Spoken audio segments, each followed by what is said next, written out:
మనం చూసుకుంటే సక్సెస్ అయిన ప్రేమలు వెరీ ఫ్యూ, ఫెయిల్యూర్ అయిన ప్రేమలే ఎక్కువ ఉన్నాయి సొసైటీలో.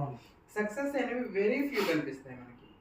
సో సక్సెస్ అవ్వవని తెలిసి సిస్జెండర్ పర్సన్స్ కూడా ఎలా ప్రేమించుకొని ప్రేమలో పడతారు. At the same like that trans కమ్యూనిటీలో కూడా comparatively cisgender persons transgenders love అనేది స్ట్రాంగ్గా ఉంటుంది, జెన్యున్గా ఉంటుంది. ఐఎమ్ షూర్ చెప్తున్నా. ఎందుకంటే ట్రాన్స్ కమ్యూనిటీ వాళ్ళకి మోస్ట్లీ తల్లిదండ్రులు ఇంట్లో గెంటేయడం, కమ్యూనిటీలోకి వస్తారు. కమ్యూనిటీలో ఏంటంటే ఒక సపోర్ట్ దొరుకుతుంది, మొరల్ సపోర్ట్ దొరుకుతుంది, ఎంకరేజ్మెంట్ ఇదంతా దొరుకుతుంది. కానీ ఆశించినంత ప్రేమ దొరకదు.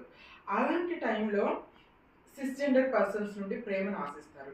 ఎవరన్నా ఒకరోజు మీరు పలకరించి చూడండి, ఒంటరిగా ఉండి చార్లో ఉన్న వాళ్ళని బాగున్నావా తిన్నావా అని చూడండి.